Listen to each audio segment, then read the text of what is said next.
Une chute, on espère que Pogacar n'a pas été gêné, hein, parce que Großschartner ne devait pas être très loin de Pogacar. On imagine que cette chute s'est faite à l'avant.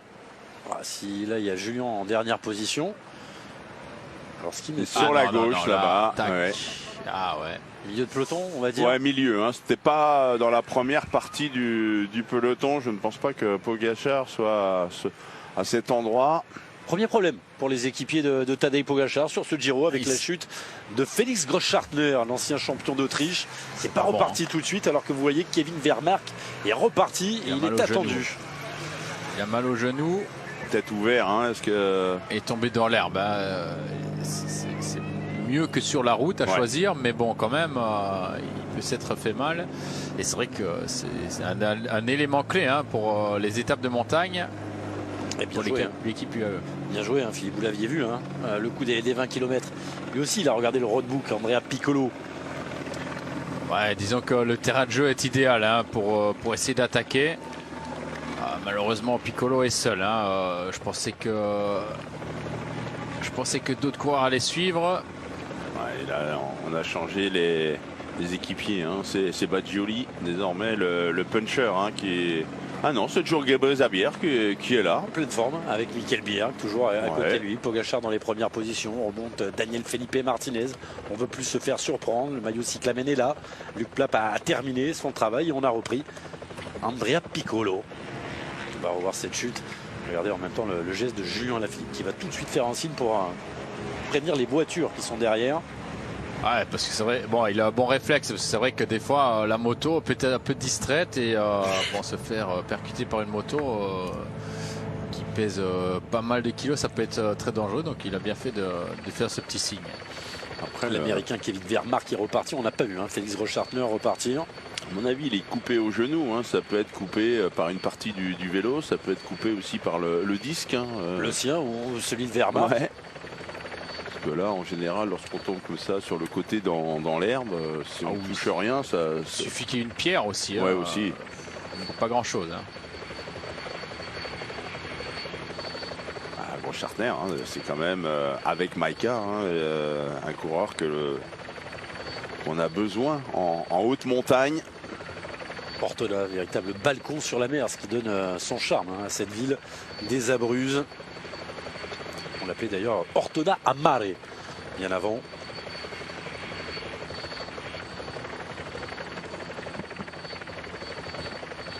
Là aussi, il y a eu quelques affrontements pendant la Seconde Guerre mondiale, en 1943, avec la prise du port d'Ortona.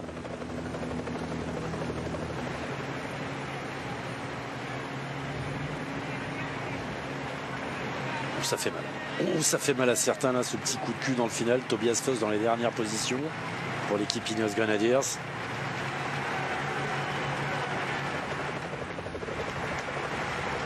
Bon, on a tenté, hein, mais il n'y a pas assez d'équipe, hein, pas assez d'individualité pour relancer l'allure.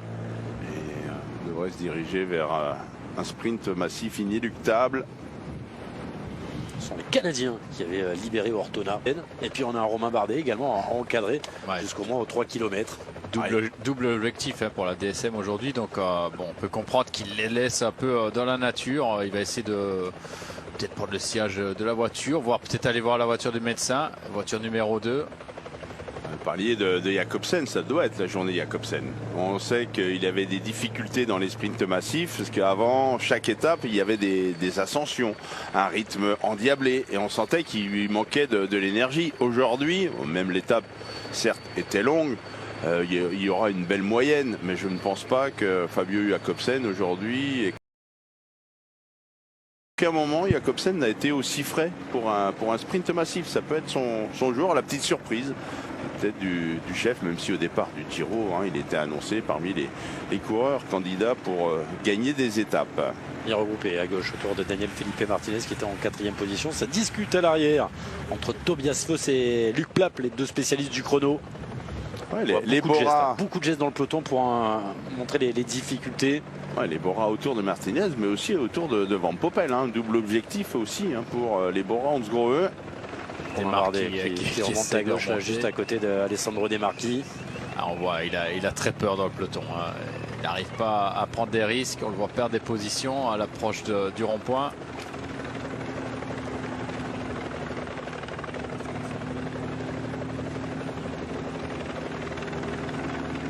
La présence des Groupama FDJ. Attention, sprint pour Laurens Pitty peut-être aujourd'hui. La dernière fois on l'a raté, il y a eu une crevaison au pire moment, mais Laurens Pitty devrait aller sprinter aujourd'hui. Ouais, c'était à Naples, hein, et c'est vrai qu'il a été malchanceux dans le sprint de Naples. Sur les premiers sprints souvent placés, mais assez loin hein, quand même des meilleurs sprinteurs. Et là, il y a une belle opportunité. Hein. On a perdu des coureurs qui ont déjà brillé dans les sprints, comme Olaf Koy. Donc on sent que l'équipe est mobilisée. Il essaye de sécuriser son leader. Voici ce trophée sans fin.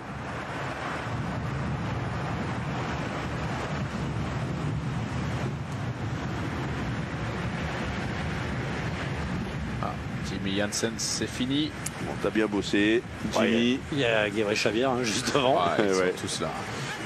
Oh, Luc Plapp, il doit pas être bien loin. Il y était tout à l'heure avec Foss. Se plaignait un peu de son train, alors que sur le papier, Michael Edburn, Maximilian Walscheid et Luka Mesgetch, à mon avis, sont capables d'être à la hauteur par rapport aux autres trains des favoris. Tout le monde est en place. Hein. Julien Lafilippe, on l'a pas vu, regardez, en deuxième position. Le train de Tim Merlier est placé déjà avec 5 équipiers autour de lui, plutôt devant lui. Ouais, seul Consoni est dans la roue de Jonathan Milan. Consoni dans un premier temps dans la roue, et on rappelle que c'est lui hein, qui amènera certainement le sprint à 400 mètres de la ligne s'il en a les moyens. Ce qui peut être une tactique hein, aussi, Philippe, d'avoir un équipier derrière soi pour éviter que les autres sprinteurs prennent votre roue justement. Ouais, voilà, c'est un rôle important hein, et c'est vrai que je suis pas surpris que ce soit Consoni parce qu'il faut quand même des aptitudes, parce qu'on sait que la roue de Milan va être convoitée aujourd'hui. Hein. On approche, on rentre dans les 10 derniers kilomètres de l'étape. C'est le moment où souvent les autres sprinteurs essayent de se coller dans la roue de Milan. On pourrait imaginer Molano par exemple essayer de prendre cette roue, hein, lui qui n'aura pas de train aujourd'hui. Ce serait la roue idéale pour le Colombien. Donc le fait d'avoir Consoni là qui protège la roue de son leader. Les 4 jours de Dunkerque, c'est à suivre sur nos antennes de course aux Maillot-Rose. Cette semaine sur les antennes d'Eurosport, le Giro et les 4 jours. On salue son nouveau patron, Eric Marcelli. Vous avez bien connu Jackie dans ses années Tour de France, Eric. Vermark, il est rentré également après sa chute en même temps que Félix Gross-Schartner. Il a envie de remonter le peloton hein, pour aller aider ses sprinteurs. Kevin Vermark. Voici un autre DSM, ça c'est Rhys Lemerhuyse. Ces ronds-points hein, qui ont regardé comment ça a allongé ce peloton. Gros boulot des Groupama FDJ. Tim Merlier qui se replace. Ouais, avec un Julien Lafilippe qui tout à l'heure au moment de la chute était en dernière position et il est remonté.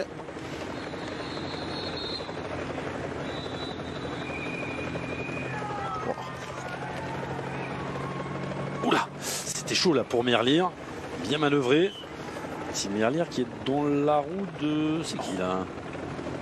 C'est Mads Mikkels qui est déjà tout seul? Non, il est derrière Mads Mikkels. Il a encore un équipier. Alors qu'on a encore vu Jonathan Milan hein, s'expliquer avec Julien Alaphilippe. Il est nerveux, Milan. Ah, très nerveux. Moi, je dis rien, mais apparemment c'est un truc entre coureurs. Il s'est déjà engueulé avec Valgren, là il s'engueule avec Julien Alaphilippe. Donc il se calme un peu, Jonathan.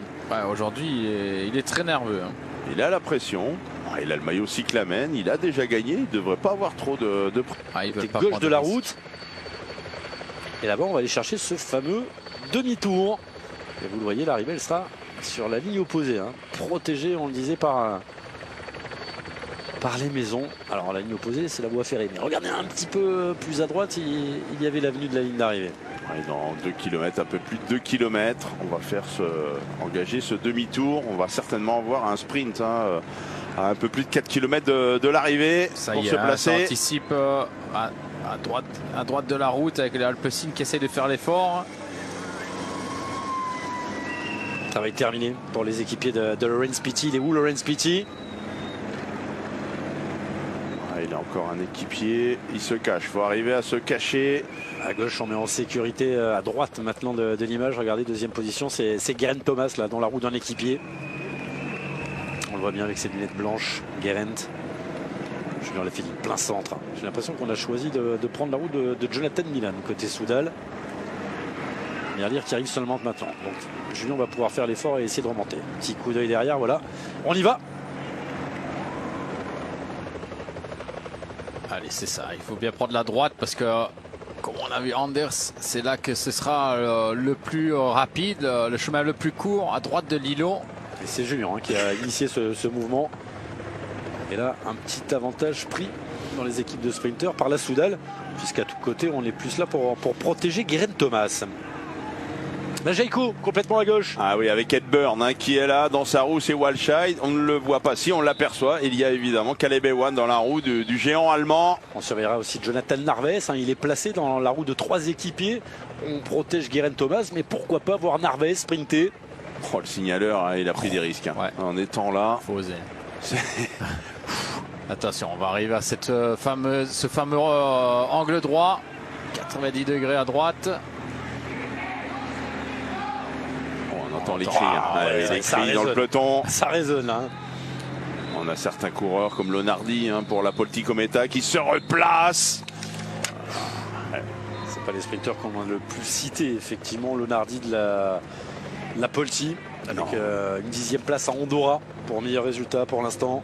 Oui, il y a quelques sprinteurs qui sont là, Sider, comme Decker, comme Lonardi, Hofstetter, Aniolkowski, Ballerini, pourquoi pas. Est-ce qu'il viendrait faire le sprint? Mais les grands favoris, on les rappelle, Milan, Merlier, Groves, Ewan. Puis on peut rajouter Baus, Dainese, Van Poppel et Jacobsen. Et je vous rajoute Zanoncello pour un top 10, lui, pour l'équipe Bardiani.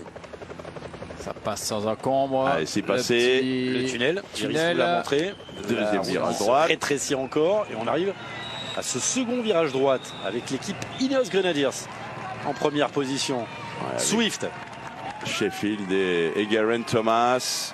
À moins que Narvaez fasse le sprint, mais je suis pas sûr. C'est vraiment pour replacer Geraint Thomas. Il est loin Milan. 20-25e position pour le maillot cyclamen. Je vois pas quel est. Il est tout petit, mais je le vois pas derrière ses équipiers. Si, il est là. Il est là. Derrière Narvaez et derrière Walscheid.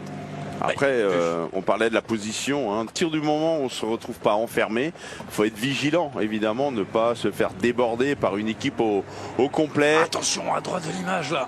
Ça bouffe du vent, ça s'est touché, ça a frotté. Hugo Hofstetter qui remonte tout seul dans la roue d'un Movistar pour l'équipe Israël. Sheffield maintenant en tête du peloton. Aniolkowski est là en 15e, 20e position pour la Cofidis. On va arriver à la petite chicane. Le pif-paf, annoncé par Louis-Pierre Frileux. Il devrait être là, le pif-paf.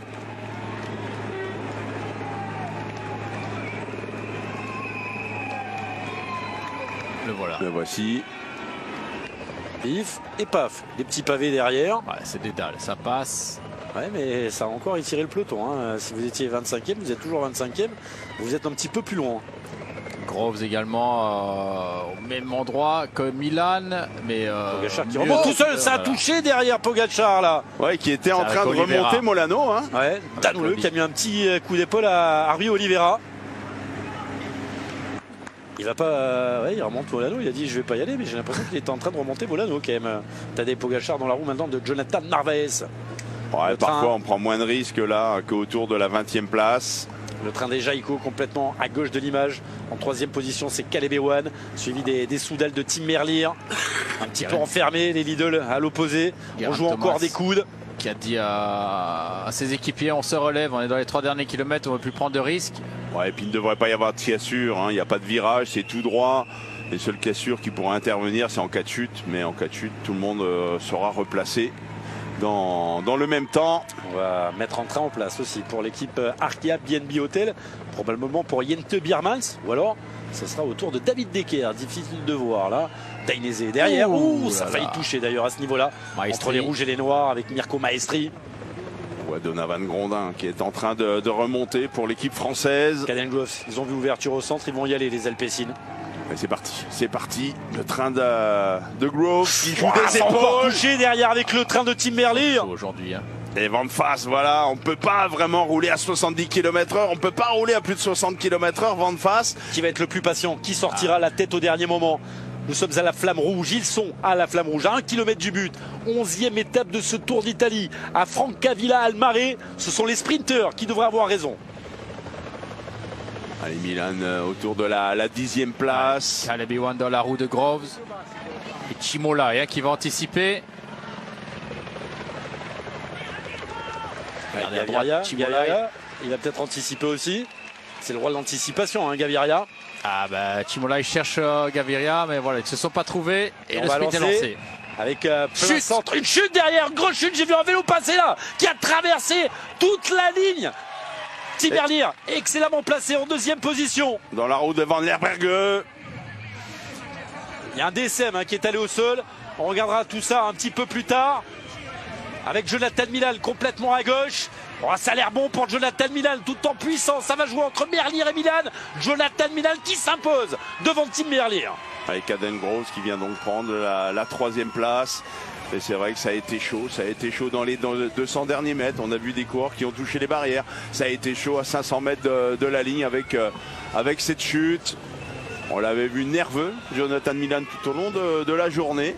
Mais il avait peut-être besoin de ça. Et il s'impose, même s'il n'avait plus Consoni à ses côtés dans les 400 derniers mètres. Il est remonté au bon moment, à plus de 47 de moyenne. Pour Jonathan Milan sur ce Tour d'Italie, avec 50 points à l'arrivée, il va consolider aussi son maillot cyclamen, Jonathan Milan. Et ça va le calmer, vous avez raison. On va revoir tout ce qui s'est passé dans quelques instants sur le plateau des Rois de la Pédale. J'espère qu'on va nous reproposer un sprint alors que Philippe Gilbert prend la direction du plateau pour retrouver Leslie Boitrel. Jacobsen qui est tombé avec le dossard 142. La ligne dans le ventre mou du peloton autour de la 20e place. Ces coureurs étaient bien placés. Vous êtes 25e, vent de face. S'il y a une ouverture, eh bien ça peut le faire. Mais l'ouverture, il n'y a pas eu. Il y a surtout une chute qui a su éviter évidemment le maillot cyclamen. Première réaction avec Andrea Bertholm, proche de la ligne d'arrivée, peut-être avec un équipier du vainqueur du jour. Oui, on est là à côté de Jonathan Milan qui est en train d'être célébré. 2e victoire pour lui. Stage win in this year, of course, big celebration going on with teammates. Encore une victoire pour lui. On va essayer de parler peut-être avec Edward Tuns en live. Quel travail incroyable pour